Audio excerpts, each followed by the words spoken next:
Good evening. My name is Darren Phillis. I am the CEO, president, co-founder of Arrive Home Lending. I wanted to share with you tonight a presentation that we put together to help clients become what we like to call them a bulletproof buyer. What is a bulletproof buyer? Well, for us, it's how do we massively increase the odds of a successful home purchase in any market. This market right now that we're in, you have cash offers. There are people coming in with quite a bit down in some cases. So that's challenging for the first-time home buyer or folks that want to leverage as much as they can. So we're going to get into that right now. The first thing we want to look at is where we are at with the elevated rates that we are in today. Today's October 26th, and the country average is now pierced 8%. So I believe we're at like 8.03% today on average. And even with that, there are still significant action and movement in housing for what's available in inventory. And since we have a limited supply of inventory, um, there's still household formation, still people buying homes and whatnot, and there's a lot of demand for homes. And what we see that even at 8%, not a lot of folks can actually get approved or qualify for them, but those who can, um, they have a little bit more options and not as much competition. So what we like to ask folks is, what do we think is going to happen when rates go back to 5%? Um, Wayne Gretzky is famous for saying, skate to where the puck is going, not to where it's been. And this is kind of the same idea as what's going to happen when rates go down to 5%. There's a statistic out there that we've seen that shows that for every percentage point that interest rates go down, 5 million more Americans can now get approved for financing. So we're talking from 8 to 5%. That's 15 million Americans that can get approved for financing. But there's not 15 million homes out there. Right now, there's around 750,000 homes available for purchase in the United States um, for the entire population. So as you can see, if rates come down to 5%, there'll be a lot more competition and putting a lot more upward pressure onto housing prices. So what are we going to do? We're going to make you a bulletproof buyer. How do we do that? Well, first of all, we're going to give you an upfront comprehensive market analysis. We want you to understand why the housing market is being so resilient, even with these rates, and why the homes are still continuing to appreciate. We're going to talk about something called an appraisal gap strategy. The market's moving so fast that there are some cases that the appraisal is going to come in low, so we need to be prepared for that. We're going to talk about a fully underwritten approval. With Arrive Home Lending, everything is fully underwritten by the underwriter on the file. So when you make an offer, you know that your financing is secure, and that's important for the seller. And that's part of what we do as well, is make sure that your file looks as good or better than a cash offer. And for those of us that own homes and want to move, but our assets are tied up into the current residence, and with the market being so competitive, having a contingency for a sale isn't something that a seller is very keen on if they don't need to do that. It's still, kind of a seller's market right now. So what we need to do is make sure, for those of us that need to do this, make sure that we can get you into the home prior to you selling your existing home. This obviously doesn't apply to everybody. If you don't own a home, this doesn't apply to you. But if you do, and this is something that you need, you don't have the assets, this is a great way to help you do it. So let's jump into here, talk a little bit about real estate has a 90% win rate. If we look at the history of housing since we've started recording the data in 1942, you'll see that all these green boxes represent appreciation. Every year there's been appreciation. In the 40s, 50s, 50s, there was one year where there was no appreciation. But you see that just the housing is just growing and growing and growing. In the early 90s, we had a small decline, but still, if you look at the decade, we had a 30% appreciation. The Great Housing Recession, or the Great Recession, which was caused by housing and financing, even those numbers were radically low, still had overall appreciation. If you were to buy that property in 2017 and sell it, if you bought the property in 2007 and sold in 2017, if you held it for 10 years, you were still making money. So why do we show this? It's important that we understand that housing, since we started measuring it in 1942, is a great investment. It really is.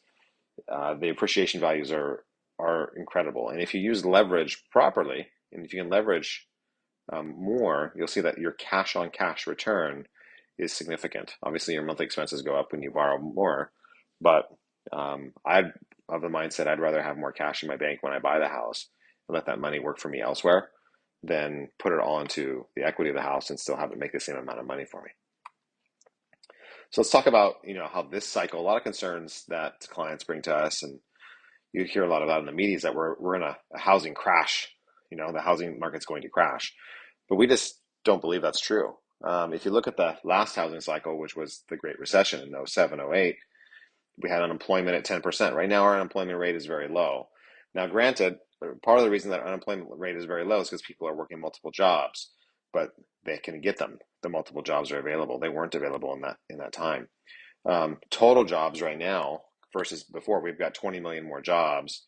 Subprime loans. I mean, we can say if you could fog a mirror and have a heartbeat, you can get a loan, but you didn't need both back in '07 and '08. Now it's very difficult to get financing. The underwriting guidelines are very strict, and you go through a rigorous process to get financing. So it's important to mention that because folks that have financing are qualified to have these loans. If you look at the New York new construction, there's a lot of new construction happening in that last cycle. We have much, much less right now, and we have a much greater demand.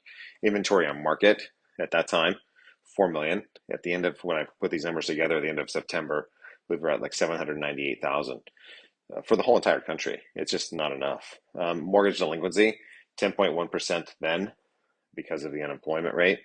And right now we're at 2.6, is very, very low. And home foreclosures, so we're not even at a half a percentage point. So you'll see headlines that talk about home foreclosures have gone up significantly, but when you're measuring from such small numbers, it doesn't really matter. So if you're going up from 0.2 to 0.3, that's a 33% increase, but it's insignificant. So we got to be careful of the headlines that we read and the news that we get. So let's talk about how inventory is really, really tight. This is part of the reason why we have so much upward pressure on pricing.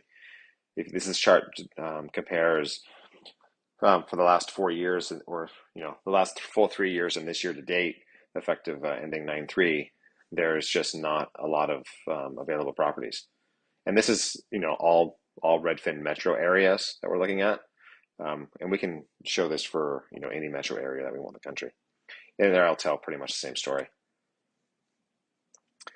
And home prices are increasing because of that, right? So we have the highest prices we've ever had in the country. We're going to get into that in a second so you can see how that works. That's this chart right here. And some of these numbers, there's some delays, and we're also going to see some correctional pricing, for the last quarter, which we typically do see. This, we're projecting that, prices will adjust a little bit towards the end of the year because demand does go down. And with rates even higher, it's going to affect it a little bit. But overall, we're on pace to have record-setting years for appreciation. These are the different, I guess we'll call them agencies that measure housing prices. Case-Shiller, FHFA. If it's FHFA, it's looking at just their data only looks at homes that have financing on them. The rest don't care. The rest are cash as well. So, if we're looking for financing FHFA, and that data is pretty reliable, it's 7% on pace for increase. That's, it's crazy. It's like 0.58% per month of appreciation. And this is important because the longer we wait, the more expensive it is for us to get into the home. And then we're obviously losing the opportunity cost for the appreciation and the opportunity cost for the forced amortization that we're getting. And we can get into that later too. An appraisal gap strategy. I mean, this is a real life example here where the client wanted to come in with 20% down, $800,000 valuation, but it didn't appraise. It appraised at 725, and that's a big difference. That's an 11% variation for loan to value than what we really originally had. So, how do we make it work? Well, we have to increase the loan. We had to increase the loan a little bit. The rate stays the same. The principal and interest payment stayed the same as well. So here's what's interesting about that is because you hear about mortgage insurance, anything under 80% loan to value. So you need to have 20% down to not have mortgage insurance. That simply isn't true. There are ways to avoid or evade mortgage insurance depending on the strategies. In this particular case, the seller did issue a credit because it didn't come in at value to help us buy out the private mortgage insurance. And by doing that, our payment stayed the same because we borrowed the same amount of money. We just borrowed, another $6,500. So the cash to close for this deal was the same overall. So it's pretty powerful if we just know how to structure these deals for the clients and have a strategy in place. And it's important for us to talk about the appraisal gap strategy because since home prices are appreciating so quickly, we really need to be mindful of, that the appraiser, they can't use, they can't catch up to the market, right? So they've got to look backwards, and the market's moving very quickly forward on upward pressure. So we just want to be prepared because when we write an offer, we want to make sure that we bulletproof your offer in this regard of waiving your loan contingency and waiving your appraisal contingency. Makes you very, very attractive. And there's clearly risks involved, but if we maintain an inspection contingency, then it's an easy out in the event that the home doesn't come into appraisal or we don't feel comfortable at that time, even if we have a strategy in place prior. This just shows you that the equity, the appreciation stays the same, right? Because, it's just, for me, it seems like a smarter play, but we were able to get the credit from the seller because it didn't come in an appraisal.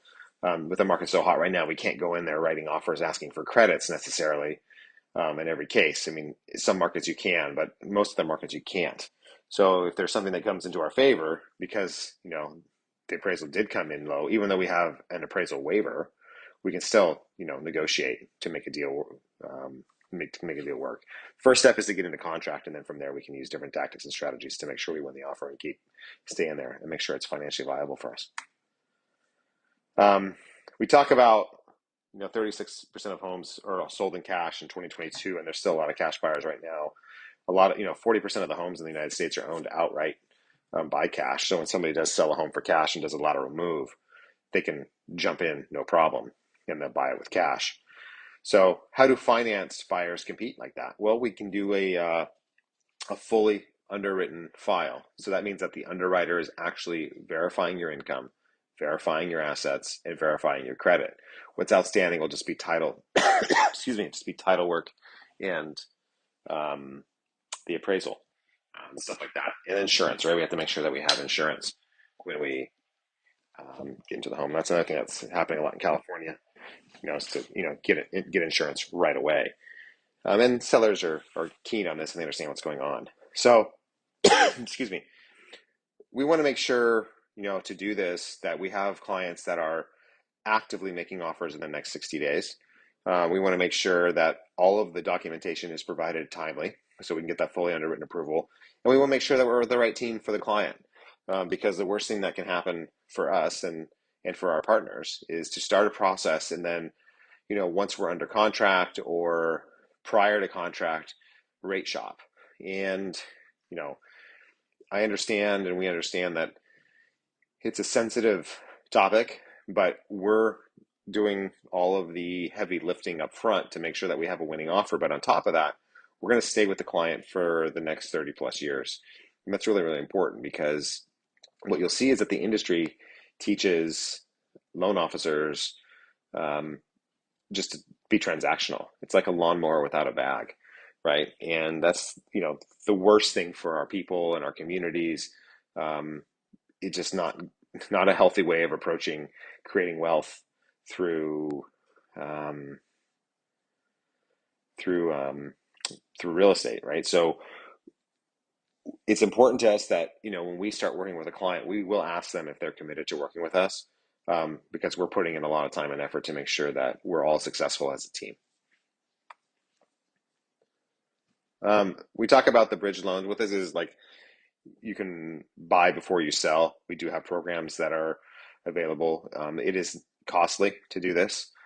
It costs about 2% of the valuation of the home that you're selling, the client is selling, to make this work. But for some folks that absolutely have to move and need to find housing in a market that's so tight like this is a great solution.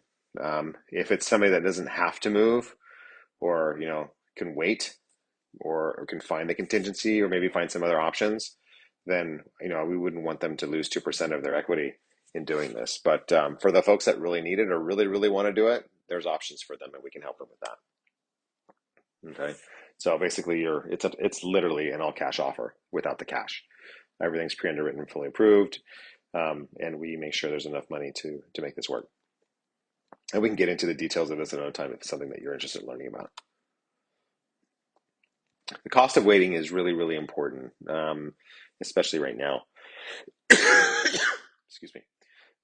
So, we'll go through with your client, with the client, very specific scenario based on what they're looking at, based on their overall budget. Once we get into the phase of, getting them pre-approved or looking at their documents, calculating their income, and seeing what they can actually afford, we'll present a cost of waiting analysis. We'll also present, if applicable, a rent versus buy analysis, just to show the client, like, hey, we've got to take them from, I can, to where most lenders will just tell them, hey, you're pre-approved for a $1.2 million house. And all that does is tell the client what they can do. But it doesn't tell the client what they should do, and it doesn't tell the client what they must do. You'll look at, there's a lot of statistics out there, but most of Americans that got pre-approved in 2022 didn't end up buying a house because, for whatever reason, but it's our belief that it's because they don't understand the importance and the necessity of doing this. If you're going to get into real estate, the sooner you get in, the better. They always say yesterday was the best time to buy. And, just look at the chart. It's true, except for when we had a housing crisis. And we can see, we're not in that right now. We're in a different type of a problem in the economy. The real crisis is that there isn't any inventory, and we've got a bunch of folks that have interest rates below 4%, and they're not really incentivized to move, or they just can't afford to do it. The affordability right now is the crisis that we have. At least that's what I think. So we also will offer their clients a no-cost refinance when rates do drop. And if you look at historically what happens, we know there's inflation and what happens to mortgage rates and what the Fed does. All this chart is showing us is that we're going to come into a situation where interest rates will drop again. Inflation is starting to, it is working the strategy that the Fed is doing. They're very, very aggressive with this, very, very hawkish is what we'll call it. Perhaps in some people's minds, we do believe a little too aggressive. And the way that they're reading the data is very backwards looking. But that's another conversation outright altogether. But anyways, the point of this slide is to show that, when mortgage rates come down, we're going to take care of the client and make sure that they have a no-cost refinance, which means they don't have to take anything out of their equity or take any cash out of pocket to get the lower rate. We'll cover those expenses in the way that we structure the deal. And then, if the rates are low enough, we can talk about, they can invest if they want to have the lowest rate possible in the market through discount points. But the main thing here is, historically speaking, every time that the Fed, increases the Fed funds rate, inflation comes down, mortgage rates come down, and then we come into a recession, which typically is good for the housing market. We'll see that here. Also, what happens when there's a recession? Every single time, except for when we had the Great Recession, we've had housing prices go up, and a recent one has been significant. And there's been lots of reasons why that too, right? We had just had so much demand because the rates were so low that everybody could, come in and get a rate and afford it. Made housing very, very affordable, which unfortunately right now isn't the case. So that's it. If you have any questions, feel free. My contact information is here. Scan that. You can download my contact information, shoot me a text, email, follow me on social if you want, and we'll go from there. I appreciate your time, and I hope that you have a lovely rest of your evening. Take care.